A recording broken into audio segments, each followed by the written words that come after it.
Welcome back to a brand new episode of the MMA Beat. It is Thursday, October 12th, 2017. Hello again, everyone. I'm Mario Hawani, back inside our New York City studio.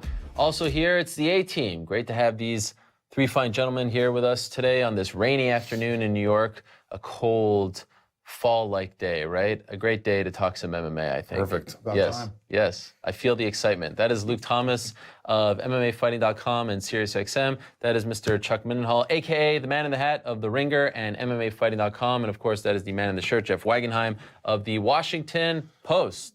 All right, guys. What was that? My back hurts. Oh, my God. I'm fine. My back's a little sore. I thought you were either... It actually hurts to breathe because Okay. I jacked my back. Are you okay? Yeah, I'm fine. Just doing some casual Where does it hurt? deadlifting. All right. Let's start. Are you going to be okay? Yeah, I'm all right. I swear to God, I'm all right. Let's start with Demetrius Johnson. Let's start on a positive note. Let's celebrate the man that some are calling the greatest of all time. I don't even think it's necessary to have that debate. At the end of the day, who cares? He broke a record. He's in the history books. He's on the Mount Rushmore in most people's eyes. But let's just celebrate what he did last Saturday night. And let's talk about the finish. Forget about greatest of all time. Was that the greatest finish of all time? Was that the most impressive thing you've ever seen inside the octagon? Athletically, strength-wise, physically? Was that one of the greatest things you've ever seen inside the octagon? So, yeah, it's up there. That's top 5 moment. I mean, it's got to be, right? I mean, you know, you saw Mauro Ranallo tweet out that it was right up there with the leg scissors that Rio Chonin hit on Anderson Silva, an iconic moment in the history of Pride. Another one would be the sort of Rampage Jackson slam on Ricardo Arona. To me, this one harkened back. It wasn't a finish, but it reminded me of the Anthony Pettis running on the wall against Benson Henderson, Yes. the last WC fight, the 5th round Yes. in a championship fight. Yeah. Obviously not for any kind of streak. But point being is these like 5th round heroics. It was everything. It was a guy breaking a record. It was a guy, I think to your point, everyone talks about how smart Demetrius is, which you should, but he's physically coming to his own as well. And then to have the presence of mind to do it, then the technical acumen to pull it off. It's like literally every box you can tick off as extraordinarily high level, he hit them all. Yeah. And I mean, it's the aerial part of it, right? Like where you're basically mentioning that Pettis kick. It's the execution and the ease of which he pulls this off in a big spot where it's a historic fight for a dramatic finish. It's all of that combined that makes you realize just how good this guy is and how calm and just how even keel he is. I mean, just to even want to try to, to even have that flash to his head to try it. You know, certain guys probably want to try crazy stuff in the octagon. He actually executed it and made it look so easy, all in one fell swoop. I was pretty blown away by it. I agree, and I would put it right up there with any of those iconic moments. But if you look at the historic side of it, you could almost make the case that that's maybe one of the greatest finishes of all time. Yeah, also, it was a risk. I mean, here's a fight where he's totally controlling, and when he pulls this off, if he misses it, if he somehow doesn't quite come to grips with the guy, he can end up on bottom, and a fight that he's totally controlled can turn around. And he went for it. And it reminded me, in a sense, of, you know, another one of his finishes when he was fighting Horiguchi, and he completely controls the fight. All he has to do is just ride out a unanimous decision, a lopsided unanimous decision victory. Instead, he goes for an armbar, and he gets it at 4:59 of the 5th round. I mean, that was not a spectacular move as this one, but in a sense, the will to do it was as spectacular. So this guy is just is something else. Someone said to me that that's his Anderson Silva kick against Vitor Belfort. That you know, because people talk about that kick as the moment that Anderson Silva became, you know, this big star in Brazil and kind of went up a notch as far as popularity even here in the United States. Is it possible that that's the moment? No. No. Why? Because you have to have good taste as a fan to like Demetrius Johnson, and not a lot of people have good taste in MMA. Even a move like that? Yeah, so like if you look at that, you're seeing a lot of hardcore fans, you know, go crazy about it. In fact, it was interesting. I looked at like the fighters that I follow. You know, people like Ryan Hall retweeted like a replay. That's the kind of person who really Street digs cred. this. Yeah. But when you go and you look at you know, the casual audience, they either don't know or, I mean, I'm sure they would. I'm sure if you showed it to them, they'd be like, wow, that's amazing. But it doesn't register in some kind of way. That was impactful because it was this battle for Brazil. It was the biggest fight you could have made between those two Brazilian stars at the time, or one of the biggest ones. And Anderson Silva still had some of his star power at the time. And this one, it's not that it's any less. Frankly, it's kind of more, if you ask me, in its own way. But in terms of the technical acumen required, but it just doesn't have the impact. Plus, anybody can understand a guy getting kicked in the face. I mean, that's kind of, anybody that watches the sport sees that happen is like, wow. But this, as Luke points out, is something that required a little bit more understanding. Man, I saw it happen in real time, and all of a sudden I'm watching him in the armbar, and I'm like, how did that happen? And I had to go back and sort of step by step again. I think I talked about this last week in the show, how sometimes my best Demetrius Johnson moments are watching him in slow motion. And this was one of those examples where I had to see what he actually did, how he got from this point to that point in like that. And also, just real quickly, to give it a little bit of extra shine, if I may, one of the things that made it so incredible is that it's not, I'm not going to call it anti-jiu-jitsu, but if you think about a lot of arm bars that you've seen, either from guard or from mounts or whatever the scenario is, it's oftentimes about controlling your opponent to the point where they're not moving. You're almost isolating them. And this one, he was throwing him in the air to create motion and then jumping on top of said created motion. That's frankly ridiculous. You just don't, that's not how you're taught arm bars. That's not how you hit most arm bars. It's completely different from everything that would be your natural instinct in jiu-jitsu. You almost wonder if there's anything outside of a crazy knockout that could push him over in the way that you're mentioning of Anderson Silva or something like that. I mean, we're not really debating this, but you always wonder, what is it about Demetrius Johnson? I feel like he can't translate one way or another. It's whatever the thing is, and you wonder, there was some otherliness when Anderson Silva came in, right? He was going against Lieben. There was this big buzz on him. You think of John Jones against Goose Mao and some of the guys, early on, especially in the Bonner fight, you think, this guy's a future star. He's the future of the whole thing. You look at him, you do that. Even Cody Garbrandt in his first fight, you think, who's this kid from Team Alpha Male? They're talking highly about him. He's already translating. Whereas Demetrius Johnson was, coming up from the WEC fighting guys like Damasio Page and all these guys. And I feel like once he hit the UFC, he was just, it was citing more to ordinariness than otherliness. You know what I mean? So we kind of had him pegged in a certain way. And I feel like first impressions meaning what they are. You always wonder, can he do anything to outlive a first impression that he wasn't, you know what I mean? He was never a star from the making. He just started to accelerate when the division came along, and he's put this together. But it's always one of these things that I feel like so many people never got, they just didn't think about him in the first impression that way. And you wonder what he can do to kind of. So if you don't come in as a star, it's hard to become one? You think about that, when expectation is on these guys from the very word, from the word go, it just builds every time they get in there, especially if they put together a streak. What are you actually getting excited about? That your expectations are in play, you know what I mean? Sure. That these things are going on. And I feel like we just never did that with Demetrius. Just kept dawning on us that he's this good. And then he gets to this point like this, and it's almost like you can't help but underappreciate him just because we never put that original gloss on the front of it. You know what I mean? Where he was coming up. Remember the Miguel Torres fight and some of those early ones. It's a weird thing, and I feel like he makes me think about that in terms of what the fight game psychologically, what makes a star. He makes me think about things like that a lot because in my mind, you see him execute something like that and you think, how is this guy not a huge star? Yeah. And I know people are sick of talking about it, but it's one of those things you're like, why? Why shouldn't he be a huge star at this point?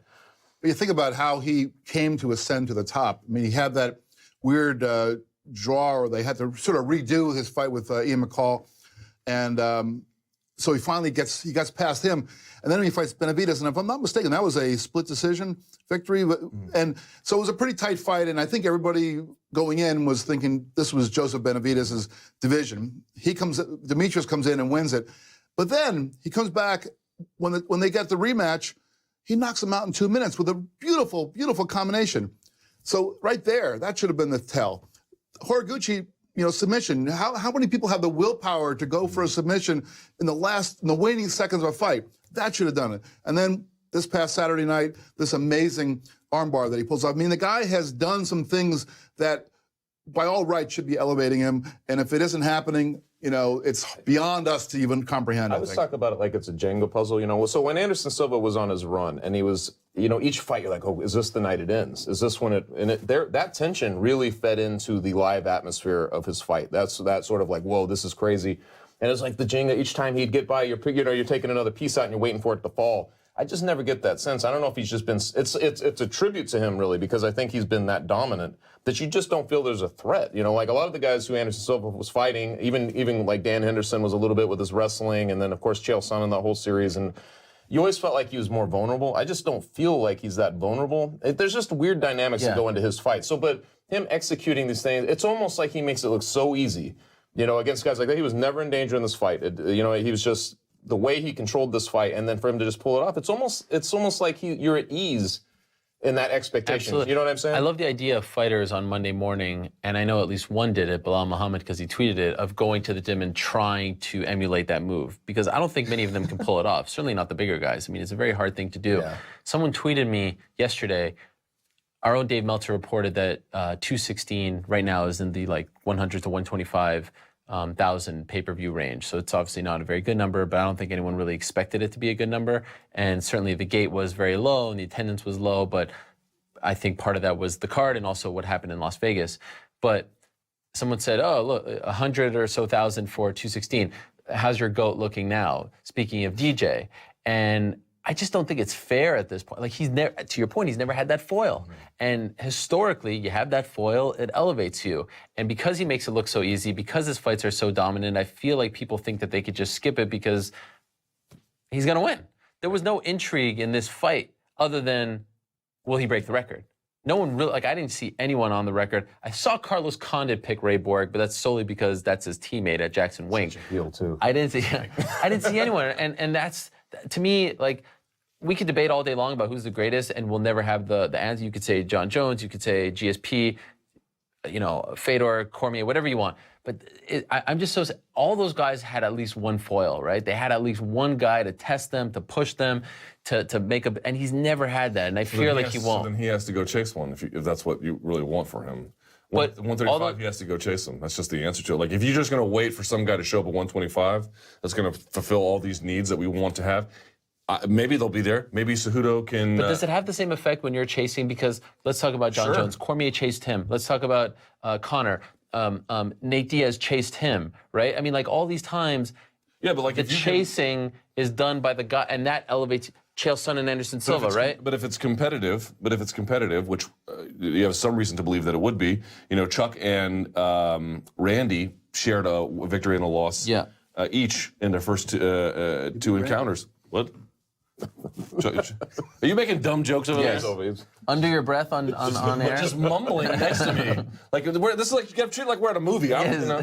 Anyway, long story short, if you can create some notion that it's competitive and he can, you know, either win a few rounds, win the fight outright or something, but like just waiting, oh, magically some guy's going to show up to the 125 division bus stop and get off, and this is going to be the amazing thing. Look around. Who's there? They're not there. Where does all signs point to? Maybe, no guarantees, for a potential rivalry, they're all at 135 at this point. Okay, so now that he broke the record, do you guys want to see him go up and fight the winner of Cody and TJ? Should he have to do that? Let me just double down on this. Okay. If he wants to stay at 125, I have no problem with it. What I don't want to do is continue this conversation where we're like, why isn't he more of a star? And we're like, all these fights are up there. None of them are guarantees for stardom. None of them. Sure. Could never happen.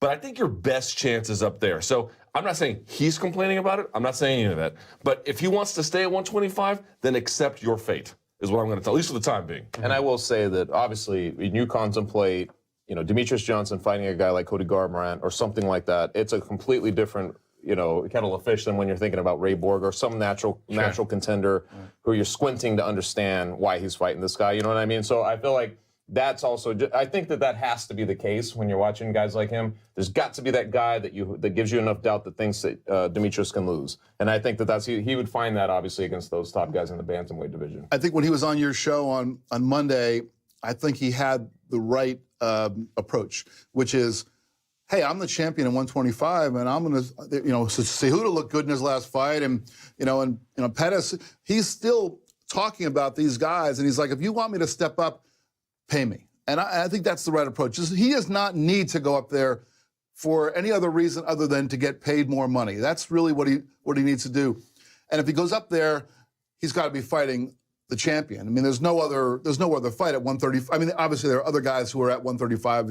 If Dominic Cruz wasn't already engaged, that would have been an interesting fight. But interesting fights aren't the thing. He's got to go up there and take a shot at the championship. But in order to agree to do that, you know, he is in a good position right now. The UFC needs big fights, and Demetrius Johnson is the champion, and I think he would be perfectly happy just continuing to defend his belt and going along and being a star. And by the way, I don't think that the discussion of being the greatest of all time has anything to do with star power or any of that kind of stuff. I mean, pay-per-view sales, I don't care if he sells 10 pay-per-views. If he's Demetrius Johnson, he is in the discussion for being the best of all time. But strength of schedule does come into play, right? It does, but it also strength of schedule within your own domain. I mean, I don't think you need to go to another weight class in order to.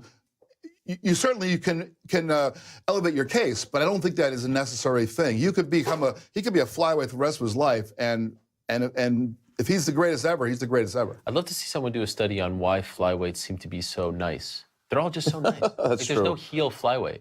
You know, like Pettis, Cejudo, Benavidez, DJ, Ray Borg. They're all just nice guys. Like there's no bad apple in that bunch. You know what I mean? Why are they all so nice? I had never thought about that. Wow, they are. It's just a bunch of Flanders. Maybe they're just not used to bullying. They're not used to bullying. Maybe they're not used to bullying people. And it's actually a Yeah, fascinating. but you want a little bully, don't you? Yes. A little bit. You know?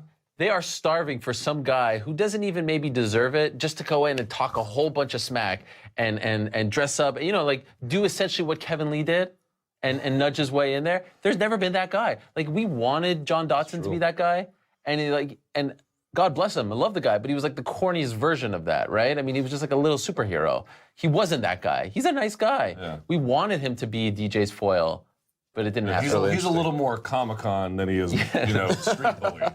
There's never been like a bad flyweight. I've never thought about it that way, but it's really, really true. Nice. Yeah, and DJ's not the guy either. Oh, he's certainly Outspoken, candid, but not. He's not going to push people around. He's like the ultimate family man. He's dropping his kids off at school. He's clean, he's washing the dishes. You call him. It's like the guy does nothing. He has never slipped up once. He's not even given us like one. Like the thing that he had with Dana White just a couple of months ago was like his big controversy of his career. That's it. It's time for him to start slipping up, is what you're saying. Yeah, and John Jones goes the other way too far. He's a little too much. Like, what are you doing? Yeah. But I'm somewhere in the middle is a nice little sweet spot. You want nice. a little guy who's a little bit not unhinged, but a little rough around the edges. How about Dana White essentially apologizing to Ray Borg and saying that he kind of undersold him? Were you guys surprised about that at all?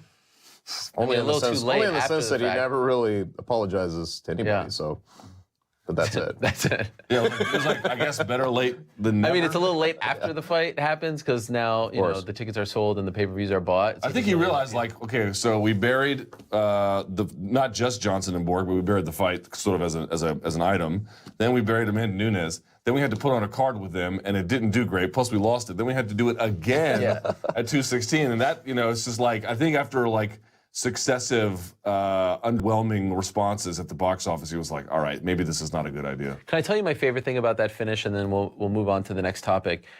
I love. Can't be the name. You don't like it? Oh my God. Wait.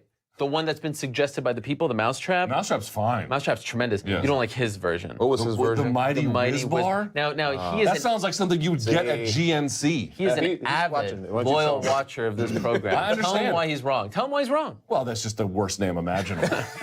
I mean, you could literally. Especially if there was nothing else out You there. could call- Well, you have the Mousetrap, so how would you? You could literally call it the Diarrhea Bar, and that would be an order of magnitude a better love that name one. than the Mighty Whiz Bar. Mighty Whiz Bar, and like the ability to do what he did, break Silva's record, amazing. To like even think of that armbar, amazing. To execute it in the 5th round, ridiculous. Turns out that he's good at all those things, just not naming conventions. Mighty Whiz Bar? DJ, what are you doing, bud? You got to fix that. That's the worst name I've ever heard. He says that there is a Mousetrap. Yes, but he I know that's hasn't why he can't unveiled it. use it. And you don't want to go too far on the mouse stick. Yeah. Like Mousetrap. He's actually trying to move away from it. Right. No, and Mighty? No, just you got to dance with the one that brought you there. Mighty Mouse is great. Yeah. I agree with that. I also think that this kind of reminds me of a Mousetrap, right? Like you get caught. It feels like the motion. But you don't know what the Mousetrap is. No, but so this is all we got right now, and then we'll worry about it when he. If I was him, I would just rename whatever the Mousetrap is to something else and just use that because that's huge. Yeah. It's an important discussion. But could I just tell you why I liked it so much? Scintillating. It was just so clean and beautiful. And something happened earlier this week, and I was going to comment on it, but then I was like, I don't feel like getting involved in this discussion. The UFC, they posted a tweet for an upcoming fight. I think it may have been, maybe it was Wonderboy Masvidal or Cerrone Till, one of their upcoming fights. Or maybe it was Duffy Vic. Anyhow, the point was, the top of it was just violence. That was the tweet. It said violence. You hate that word. I hate that word. And I just feel like the UFC should not be in the business of promoting violence. I know what we're doing, but there was nothing violent about the DJ move. And I love the fact that Really? that wasn't violent to me. That was beautiful. That was masterful. It was like a cobra strike in its efficiency, but it was, dude. I bet you hit. I bet you. Vicious than I bet you that shoulder and elbow of old Ray Borg was tender the next day. I'm with you. When I think of the word it's violent, a little bit like Rousey's popularity. She wasn't. Why was Rousey more popular than Cyborg? Cyborg was beating the crap out of women. Rousey was taking them down and armbarring them. She won a fight or two without. I know one fight she won without even landing one strike.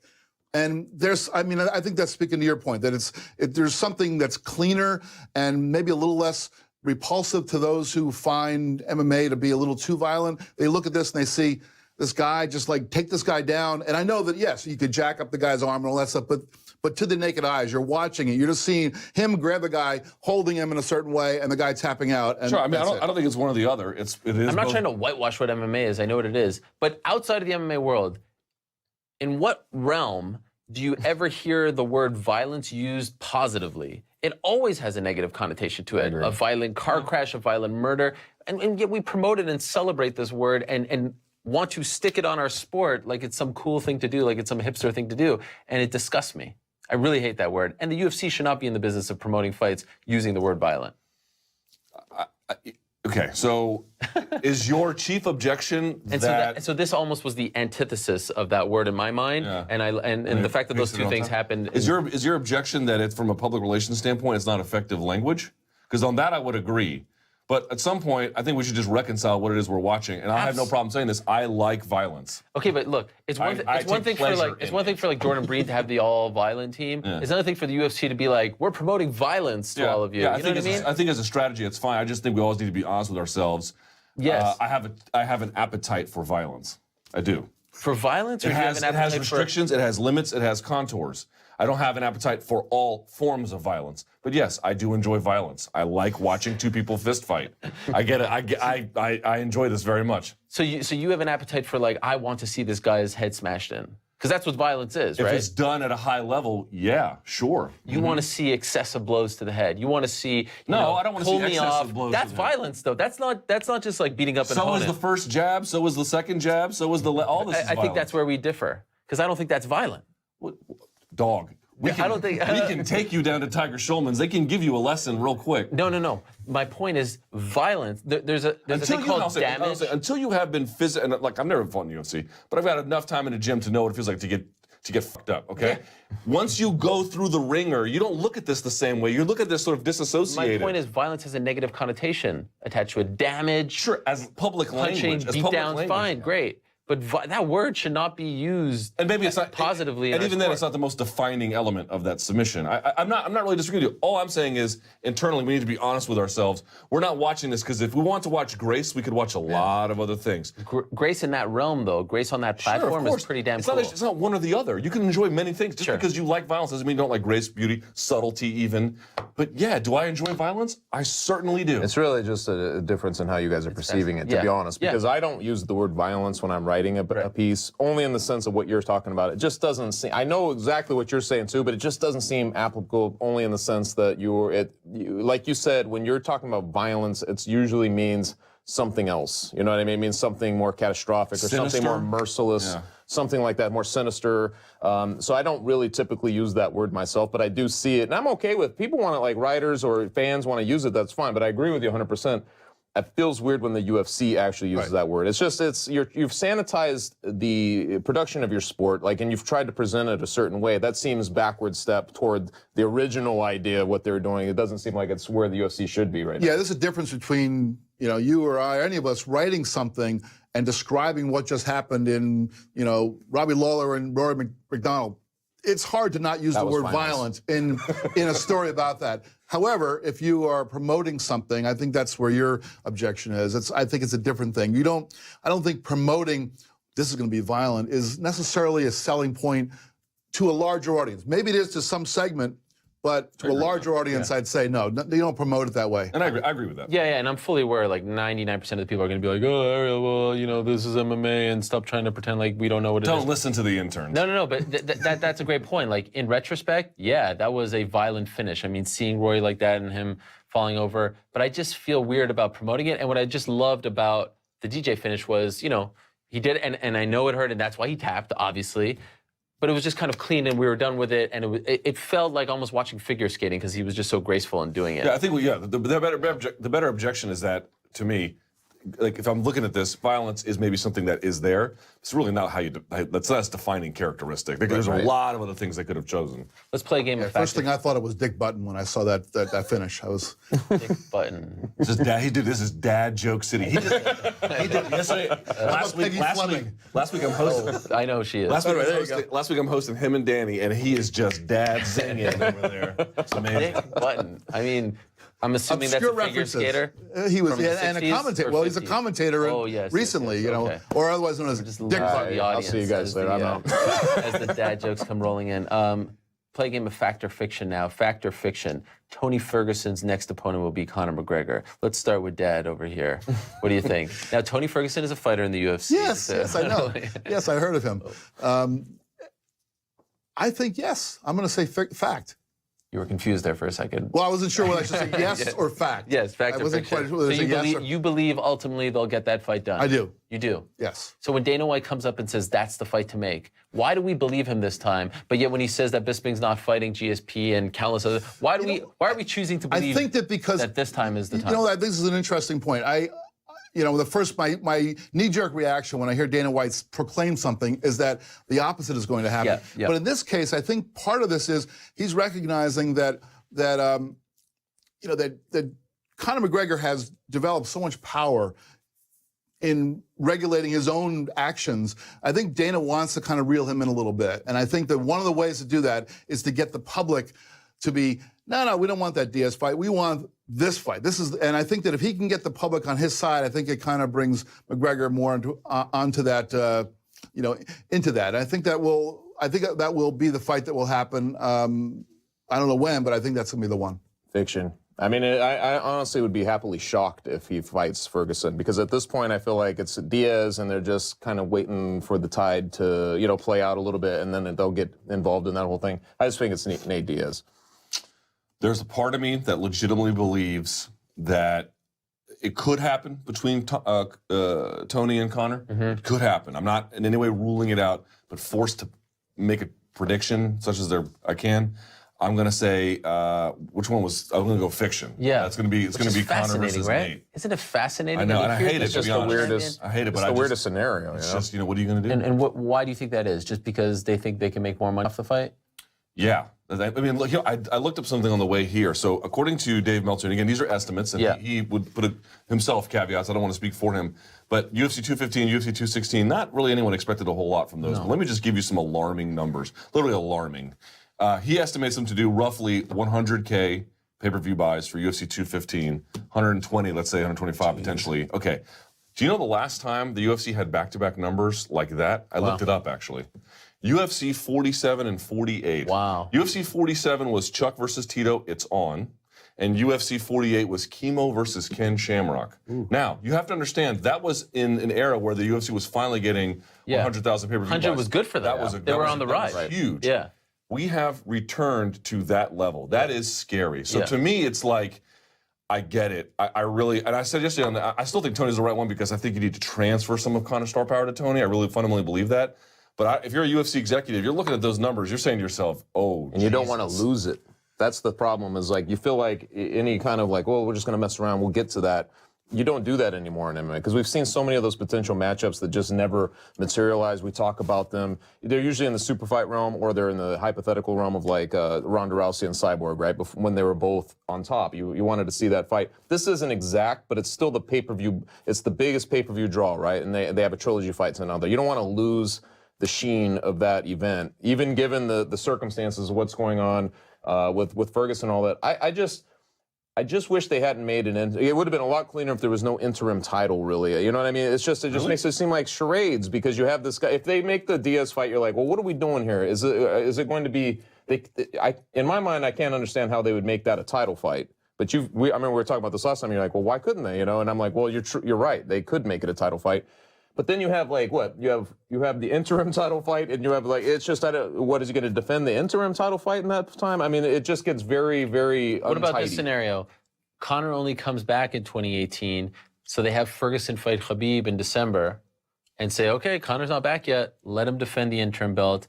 And then that buys you time, and then they squeeze it. I could see that. I could see that 100%. That scenario would be playing. the most insane thing ever. I could see it playing out. I could see them doing that too. I'm not advocating for it, but I could see it playing out. I didn't say unlikely, but insane.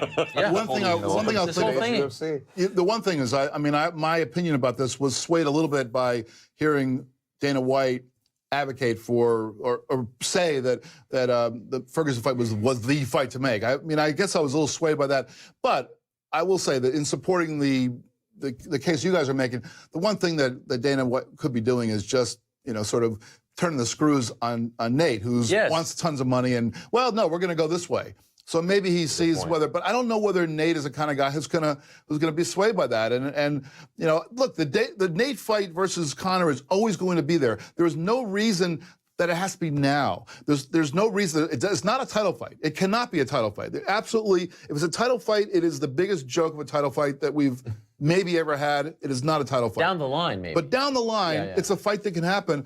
And so why do we need to have it right now? Now, as we know, McGregor has never defended a title. He's always looking for the next thing. So it does go against everything that I kind of believe about Conor to take this one. But I don't know, just something about it tells me that this is the time. He's finally ready to defend a title. I think he's finally going to do it. I want to believe in what you're saying, and I don't recall the last time I made more of a drastic 180 on a person than I did last week with Tony Ferguson. He's amazing, man. 2 weeks ago on this show, I was like, they got something in Kevin Lee, but I don't know about Tony Ferguson. And they have something in Kevin Lee, too. They do. But I felt like Ferguson just wasn't connecting with people. He wasn't being himself. He was trying too hard. His trash talk was a little cringeworthy. He had the thing with Fabricio Verdum. It just all was trending in the wrong direction. Then he shows up to Vegas, and I thought he was the star of the week. I mean, he was just so comfortable in his skin. He was so entertaining. His quirkiness is entertaining, and I feel like he's embracing it now. And then he fights masterfully. I mean, it was an amazing performance against Kevin Lee. He was very dominant, and he's saying the right things. I'm going to steal this from Guilherme. Our own Guilherme Cruz was saying this to me yesterday. If I'm Tony Ferguson, I really want that fight. And I don't know what he's battling up against. So what I mean by that is Tony and Conor are managed by the same management company. Mm-hmm. I'm not convinced that management company, Paradigm, wants Tony to fight Conor. Mm-hmm. I think they'd rather keep them separate. Have Tony defend the interim, have Conor defend the one. That's my impression. I may be wrong. We'll find out. If I'm Tony, I go on the first flight to Dublin and I play up this boogeyman thing. He said, I'm going to find you. I'm going to go after you if you're at 170. Go do a video where you go and say, where are you at? He has to get the public behind him now. And I feel like they're slowly getting behind him. The worst thing that Nate has done, in my opinion, is remain quiet throughout all this. We put up a poll, 25 or so thousand people voted. Tony won that poll, like 61%. And Nate got like 20-something, and I threw in Paulie Malignaggi just to piss people off. Got like 8. But I feel like people are starting to get behind Tony. I feel like people are slowly but surely get the people excited. Like, he has to keep this up. He has to keep going and get the UFC on board with the idea that there's not that big of a discrepancy in pay-per-views. Because I think I agree right now, Nate versus Conor does the most that they can do with any fight. But he has to try to, I think, prove the point that the gap is pretty small to where it's worth trying to bring back some normalcy to that belt and that division in the sport. Give me this fight, and I'll be that star that you want me to be. He's not a great trash talker. I think we can separate out. It's getting pretty good. He's amazing at talking. He kind of has that. He actually talks the way he fights. It's all kind of stream of consciousness, and it just flows. He gets into this flow, and it comes out. But when he actually starts to trash talk, I think it kind of it brings him down a level. I don't think he's quite as so I'm not sure about this whole thing about going. I don't know. Going to Dublin, maybe, but I don't feel like that's really his strong point. His strong point is just getting up there with a microphone and just letting go with it. He has to create those opportunities now, I think, for himself, because he has to almost convince his promoter that this fight could be as big. And I think like some kind of video would explode of him. He needs that. Searching for He Conor. Would need something to. He has to play up the fact that Conor doesn't want to fight him and that Conor is running away from him. He I think needs that's to what he break needs to do. through bigger than just this bubble that we're dealing in. Because honestly, right now, I know what you're saying. You were out there, you got a vibe, but I don't know how much that translated into kind of a covet. Just look at the pay-per-view numbers, right? Yeah, exactly. So I'm like, I still feel like he's not over. You know, it's like you got to like, there's something's got to happen. So if he can help his case by doing something like that goes viral, like, you know, with the Diaz thing, how did it all work? He was on Fox, he went up there and he started cussing.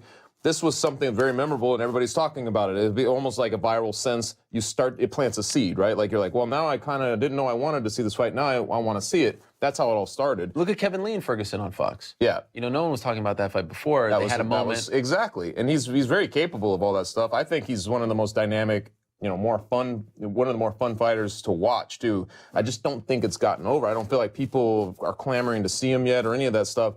And it's weird. I mean, these things are always so strange to figure out. But I think he needs to do something that's a little bit bigger picture. I don't think you what I mean? challenge. I don't think you challenge McGregor. I think you try to put yourself above him. I mean, I think he's kind of the thing where he said, you know, just leave the belt here and walk away and nobody gets hurt. That kind of stuff, I think, for me, goes over better because. See, I really disagree with that because I thought that he was going to let his ego get the best of him and say, like, I don't need this guy. You need him. You definitely need him. He's the money fight. He's the lottery ticket. If you need him, you don't need to say you need him. What does Conor McGregor always do? He doesn't look over his shoulder at the guys chasing him. He looks at the guy ahead of him. When Nate Diaz got on the mic, he specifically said, come to Put me. him on public trial, essentially, That's saying, different. like, hey, yeah, you took my thing. He could do the same thing by saying, like, if you don't accept this fight, you're ducking me. You know, it's like you play that angle. You put him on trial through the public, and that's when the public will start to demand it. To rally. The UFC helped Conor a little bit. Let's be honest about that. So go back to the Dennis Seaver fight. Conor wins it, bing bang, jumps out of the cage, I believe that was the night, and then screams in Jose Aldo's face. Jose Aldo is cage side to have his face screamed in. Yeah. They never did that for Tony Ferguson. Conor was nowhere near to be down. So, like, to your point, I completely agree. You know, we're in an era now where you look at the pay-per-view buys. We know they can be big. We know that's still possible. People will still buy for the right occasion. But we had a conversation last week of, like, how does someone become a star?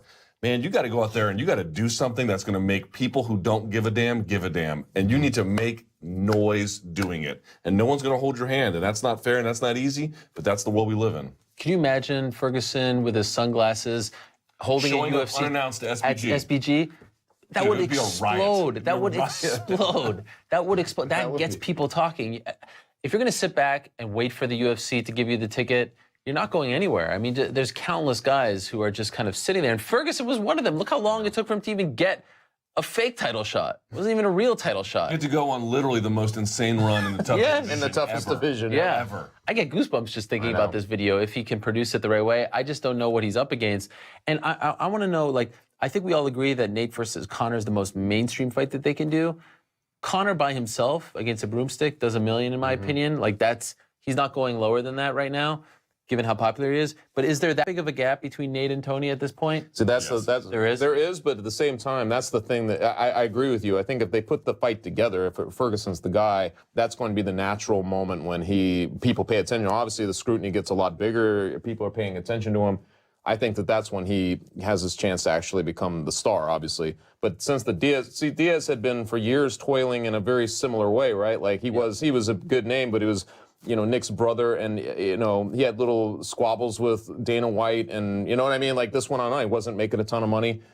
And how did he finally get over it? It was like he went on there and he went up, you know, on that Fox card, and basically comes back after 15 months away or whatever it was, and wins his fight, calls him out, gets slips in there on RDA, you know, that whole thing, and it's just taking it to this level. And I feel like that's how the fight game kind of goes. You got Tony Ferguson is going to have to.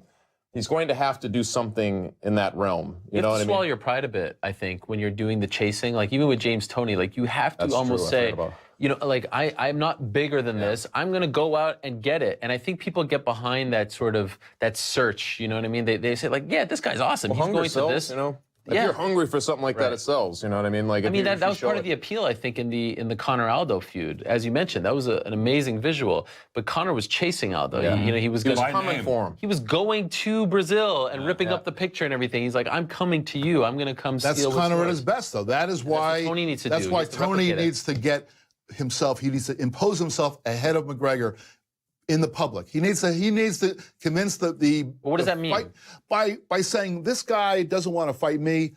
I'm the champion. I am the guy I am the lightweight champion of the world. Conor McGregor has a phony belt. He's a belt. Has he ever defended this belt? That's what he's got. He's got a... No. But the public won't get behind that. You know what's amazing? I can't believe any of Conor's opponents haven't figured this out yet. One of them is going to be totally anti-Irish in a terrible way, like, meaning his views will be reprehensible, and this will rally Conor in a way that almost nothing else has. No one has gone out there. Everyone's kind of like, Conor's bad, Conor's bad. Do you not see all these people behind him that are like his, legion of supporters? Why don't you insult the one thing they all have in common? I can't believe no one's done this yet. And this is xenophobia not alive in MMA. My God, it doesn't have to be xenophobic. And also, like, the other part is like, have a little entertainment value to it. Yeah, of course. Like, you don't have to be intensely xenophobic to do it. You can just sort of be like offhanded. That's what Chael was doing with Anderson Silva, right? Yeah, like, exactly. Yeah, beating the bust of the carrot. You know what happened? It worked. Yeah. Yeah, but you need to have that in you. Like, Yeah, maybe Tony does. I said anybody who comes. I can't believe they haven't done this yet. I mean, even it didn't get him the fight, obviously, because it came after he lost. But look at the reception that Yoel got when he was doing those videos with Bisping, and that was kind of treading on some dangerous ground there. But like, he's in Cuba and he's dancing on the flag. I think people appreciate when you go the extra mile and trying to get what you want and trying to get a big fight. And so it's going to be interesting to see what the UFC does with Ferguson, and they've got an interesting thing on their hands here. And both Conor and Nate haven't said a word. They have not said a word since last. They're busy signing the contract to fight each other. Exactly. That's right. Okay, let's talk about the lightweight division. And Kevin Lee, you mentioned him. I think everyone agrees that he's got a lot more fighting left in him.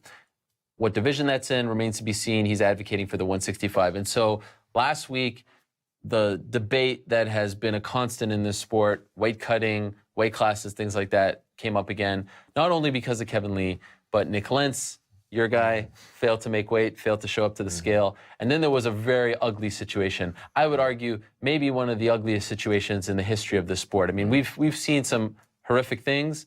We've seen deaths, not like in the moment, but after the fact. We've seen horrendous injuries. We've seen Anderson Silva's leg snap. But to see a fighter named Daniel Lima at the weigh-ins for Pancrase 90 in Japan on Saturday, walk up there with the help of teammates and coaches, with officials standing by the scale in like the closest thing that I've seen to just like a Walking Dead person, like he was just stiff. It looked like his body was convulsing. Stand on the scale with the help of others, like they couldn't even let go of him, miss weight by 2 pounds, and then be allowed to fight the next day, lose a decision. So he went 15 minutes, 3 rounds. One of the most reprehensible, use any word that you want. And so this has brought up, the weight cutting debate again and weight classes. So it's timely to see it, though. It was timely to see something like that because you're at a moment right now where every UFC card seems to be affected by somebody's bad weight cut, either falling out or something's going on, not medically cleared, not making weight, whatever it is. And Kevin Lee, obviously in this particular instance, was he was pretty candid in terms of describing it. He's like he even mentioned that felt like he was killing himself to make the weight and all this stuff. And I feel like you hear somebody say that, and it's like, oh, it's always tough for guys. Then you see something like that very timely together, and I feel like if you're not talking about it right now, I don't know when you start this conversation or when you really start to take it seriously. Getting into how do you fix this? That's really the big gray area, and I know that's the thing we're talking about here. It opens up. There's so many things you have to consider about this, but the biggest one being that guys who fight are always going to want the biggest advantage they can get, and they're their own people. They're only doing this because they believe in dictating their will on somebody else, and that's their will to themselves. And it's like I don't know how you fix that. It's like it takes a psychological shift for people to understand. A lot more people to basically be like, I'm not going to kill myself to make the weight. It's not that important. But until you can do that, I'm not sure. I'm sure we'll talk about some of the ways that you could actually get it better, but I don't see the exact resolution to get people. It's almost impossible to talk about the UFC and Pancrase and Bellator and Shooter. You know what I mean? Yeah. Like they're all kind of different entities in a way. Certainly when you're talking about the international promotions.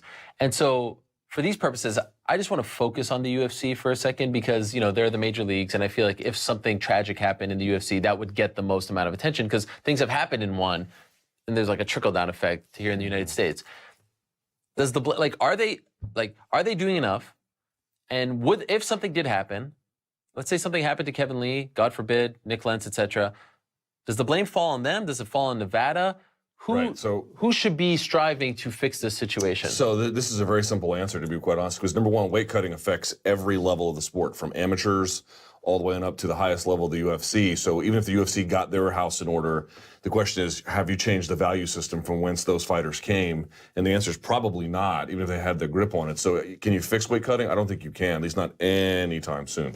But could you control it for the UFC? This is really easy. Mark Ramundi and I were talking about this at Mayweather-McGregor, and the fact is, California can institute these regulations where they're like licensing by weight class, and they have same-day weigh-ins, and a certain amount of punishment goes to the guy who failed weight, and his money goes to his opponent. All these kinds of things, because they don't need UFC or Bellator. They get so much revenue from regional MMA that they can make these rules. The rest of the state commissions, number one, don't have the apparatus in place to pay people to do all this stuff, and moreover, they don't want to make a burdensome regulatory environment to push away these guys.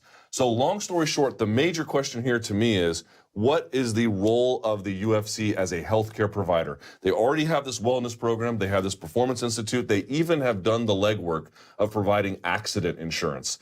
It's not going to happen. Literally, it is not going to happen in the UFC unless the UFC decides it's their responsibility. And if and when that happens is your best guess, is my best guess. Yeah, you mentioned, the Performance Institute, and actually it's going better than I thought. Way better. I'll be honest, I was a hater about that, and I'm wrong. I was skeptical.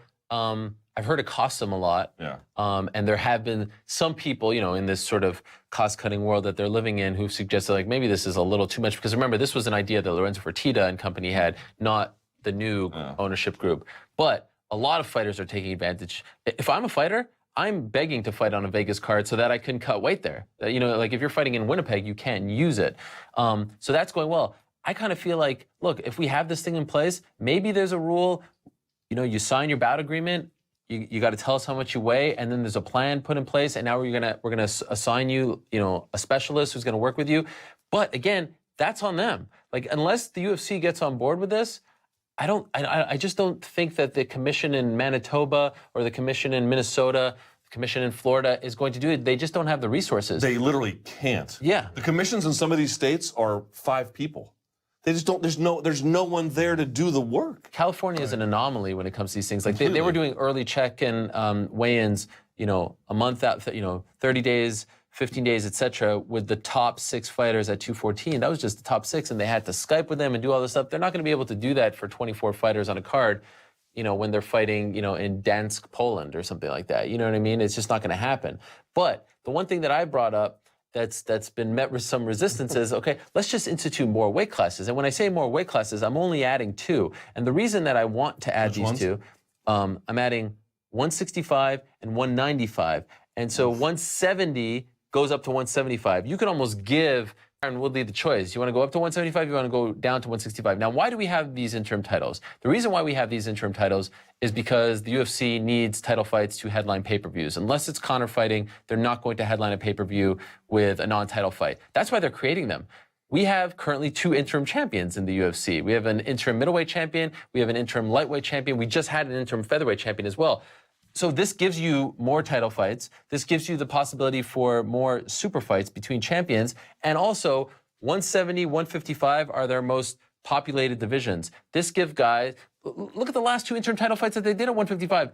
Both guys, Khabib missed weight. Kevin Lee almost died making weight. Those guys should be fighting on 165 at this point. And so if you just, add those 2, is it a solution? Is it the end all be all? No. Will there still be problems? No. But I just feel like we could get a press release right now that they've added those weight classes, and it wouldn't cost them a dime, and it wouldn't have to change anything as far as commissions go. I just don't understand the resistance to it. They need the title fights. They need the main events. They need the headliners. And now you're giving guys just more options to make weight. There's a massive gap between 155 and 170, a bigger gap between 185 and 205. 170, 185. It's just too big. It would have an effect on some athletes, for sure. People who say maybe would be a natural 170 person now could just drop in 165 instead of going all the way down to 155. So yeah, there is something to be said for that. For me, the number one priority has to be safety. I mean, there's nothing. Everything else takes a back seat. However, there is the other side of that is that there's I know this is a young sport, but you know, when I think of the 170-pound division, I think George St. Pierre, I think Matt Hughes, I think of the history of that weight class and how in a sense that kind of gets lost. Now that weight division would just go away, and suddenly now we got 175, 165. I realize that is far outweighed by the health concerns. So what I would do is, now when California came out with this whole 10-point plan that they had, I would try to implement some of those other things first and see how that does. Most importantly, the periodic weigh-ins that happen leading up to a fight. I realize, as Luke points out, that you can't. There are commissions all around that just could not manage that. But if the UFC were to get behind it, and certainly Las Vegas, the Nevada Commission has to adopt it. I know that it's sort of like asking Nevada to it's like asking Republicans to endorse Obamacare because it has Obama's name on it, whether it's good or bad, has the wrong name on it. So, I don't think that Nevada's going to adopt anything that says that's a California idea. But somehow make it their own and create a system where a fighter who is trying to fight at 155 pounds isn't trying to cut 20 pounds or 19 pounds in the last, day or so, but has to be, weighing at 165 at a certain point. And, basically so that you are essentially telling fighters that you're going to fight a lot closer to your walking around weight. I would like to see that being the lead solution. And if that doesn't really take us far enough, then maybe entertain the weight classes. I guess I would sacrifice the historical implications of what it meant to be like that welterweight champion at 170. I'll sacrifice that in the interest of safety, but I would do the other things first. I think it'll help, but very, very modestly. Which I mean, one step. I'm not saying it's going to clean up the entire issue. And I'm not sure that I'm opposed to. I'm opposed to 195. I don't think. It's Why is that? Because I don't have all the data, but from what data I do understand exists, if you look at where most of the weight cuts that are missed, they're not really missed between 185 and 205. It does happen, of course, but it's predominantly below that, where guys are really here's the interesting part about the weight cut thing. We're talking about Kevin Lee, who had to cut 19 pounds. Tony was on your show on Monday, I believe. Yeah, I spoke to him as well, and the thing he told me was, during this camp, he ballooned twice to above 200 pounds. And he made the weight. And it's interesting that, we're focusing on the guy who missed, but the guy who made it also took extraordinary amounts of, risk in what he did as well. I just feel like, look, you mentioned if they open at 165, well, Khabib could go there. But Khabib can always, or any fighter, can always just choose to say, well, I'm still going to try and make 155. And eventually they'll find their way up there if they have repeated problems. I'm only saying I do think that more weight classes is probably, at least in my view, 125 to 155, then 165, then switch to 175, 185, then 205. I would skip 195. And I would skip 195 because I just believe fundamentally you start creating these weight classes and you're going to start getting some thin divisions. And that's really not what we need. We need to be very, very careful, especially in these lean times that the sport is in right now. You want to do something in the health and safety of the fighters, okay, but you need to be careful. 195, I think, would be a very, very bad answer. Especially considering when you look at 205, which has traditionally been, there's a few guys of the last, not traditionally, but over the last few years, there's been some guys at the top, and then there's been a fairly thin pool beyond it. Look what's going on these days. You're telling me that Luke Rockhold wouldn't go up to 195 and say, screw this middleweight division? Fight who, though? I'm just saying, Chris Weidman. Right now, middleweight is weird. I feel like all of them would just move up just to get rid of the Michael Bisping, problem. But the sport is always going to go up and down. Who would have thought 5 years ago that 205 would be the weakest division in the UFC? There's always going to be a cyclical nature to this whole thing. I just feel like they need the weight class. They are creating fake titles to headline these shows. So just create real ones. You already recognized with the women that there's too big of a gap. So you brought in 125, and then you added a 145 to help out one of your stars. So you've already recognized it there. Why not just recognize it with the men? You're only adding two more. Again, I want to be clear. I'm not saying that this is going to solve the issue. It's not.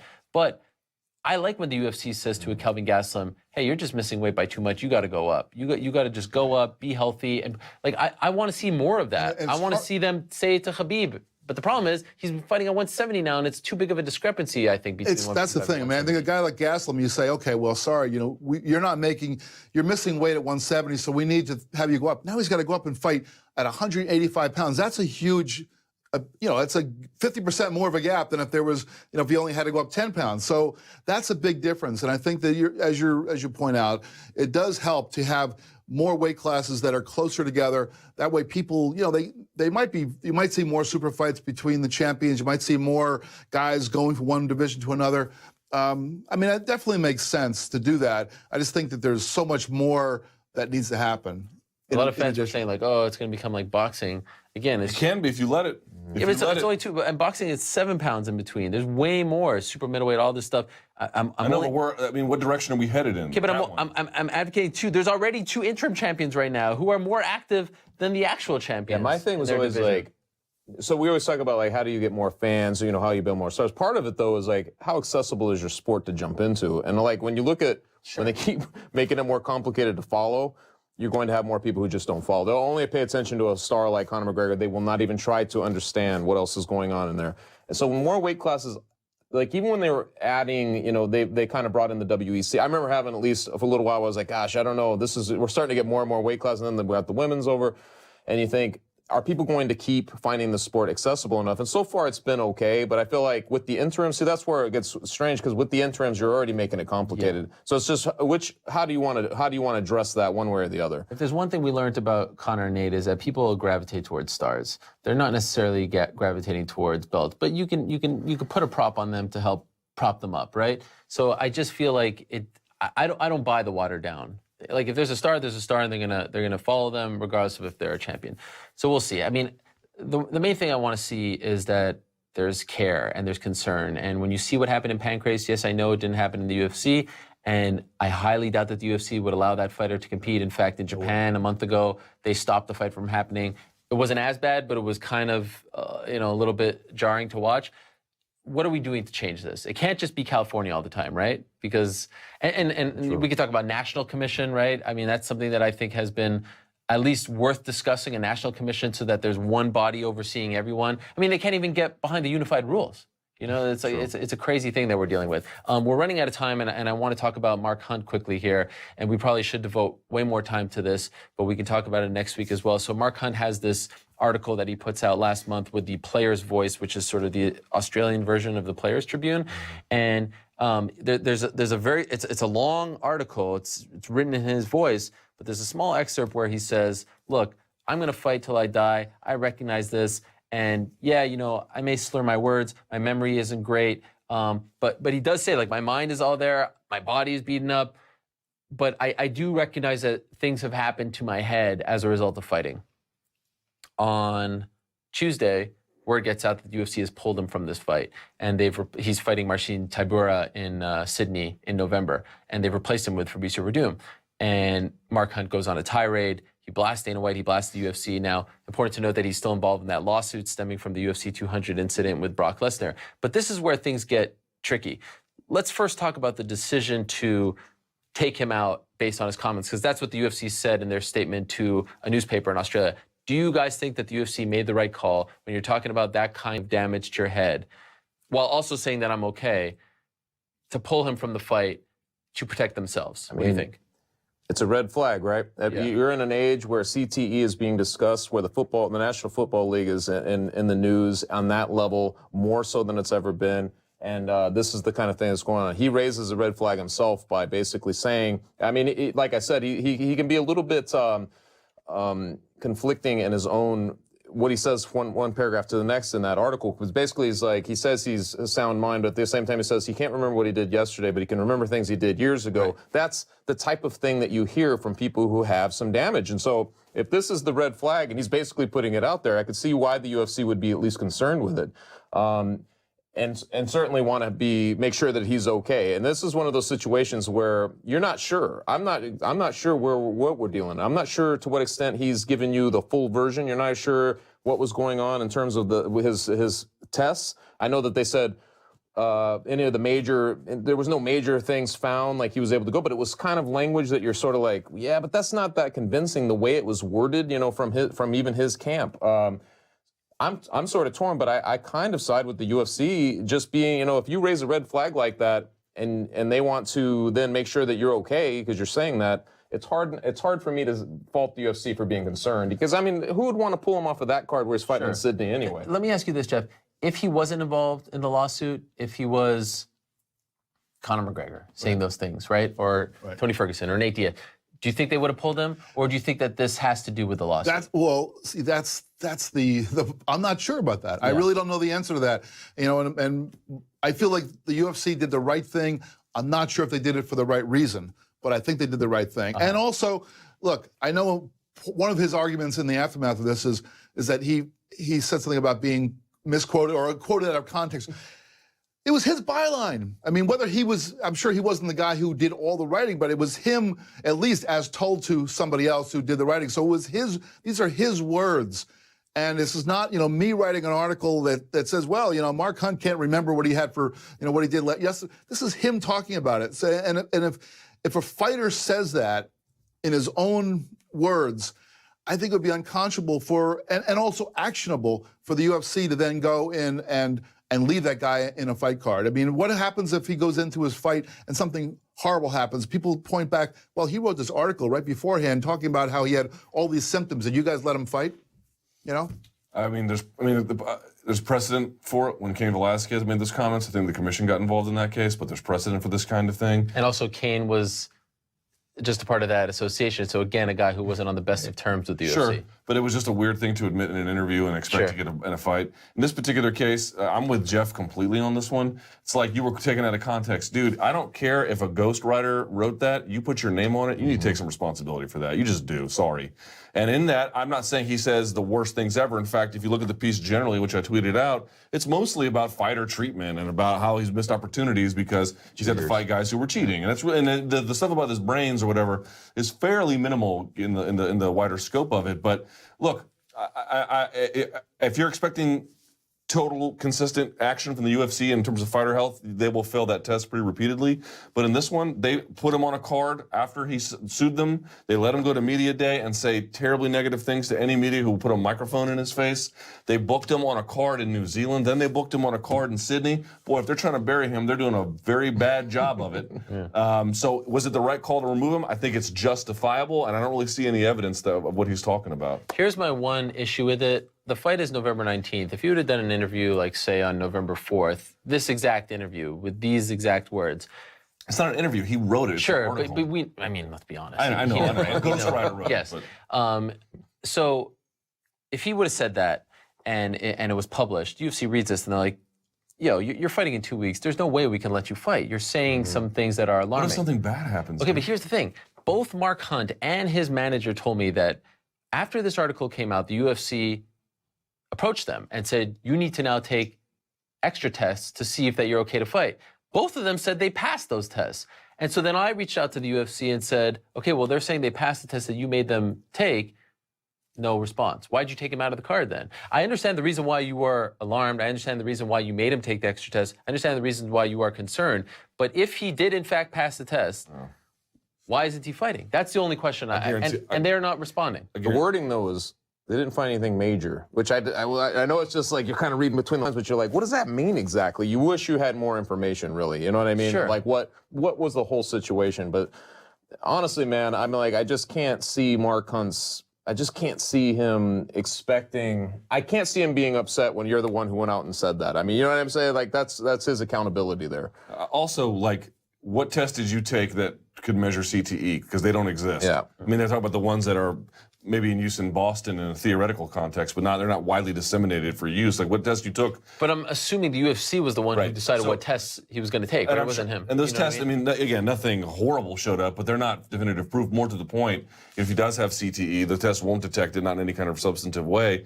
And I guarantee you, some lawyer later on was like, something bad could happen here. I know you made him take these tests. It's not enough. So is it possible this is the end of his career? Like, could they ever let him? I mean, you're saying it's not going to get better. Sure. He's in his 40s, right? I for some reason, I don't think it's the end. For some reason, I think they can find a way to spin this and put him back in rotation. Do you believe if he's Kevin Lee that they still take him out? Like, do you believe that the history of the lawsuit led to them? I mean, he has proven that he is. Well, just if you're the UFC, just let's do the math on this. What's going to sell better in Sydney, Mark Hunt on a card or Fabricio? Oh no, I'm not blaming. Like, but, it's not even in the UFC's interest to remove him, at least not in the short run. Right. In the short run, it's very much in their interest to keep him. And if they still want to have a presence in the Oceania market, and Mark Hunt still wants to fight, if he can, they work better working together. All right. There you go. Okay. Shut him down. Yeah. Drop the mic. Ending on that very positive note, it's a fascinating story. I have a feeling it's not the last that we've heard of that story between Mark Hunt and the UFC and his removal from that card. All right, this has been a fun show. A lot of spirited debates. We could have gone, I think, a little longer on each one of these topics. There's a lot of meat there, but we're going to pause now for a brief moment because, as we like to do these days, we have something called After the MMA Beat. So for the last few hours, we've been asking you to send us some questions, some comments using the hashtag #TheMMABeat. We're going to go exclusively on Twitter right now. So MMAfighting.twitter.com. If you've been watching us on Facebook, YouTube, whatever, pause those things. Go to Twitter, MMAfighting.twitter.com. For the next 25 or so minutes, we're going to be answering your questions, and I do believe we have some good ones, so stick around for that. Again, MMAfighting.twitter.com. After the MMA Beat, it starts right now.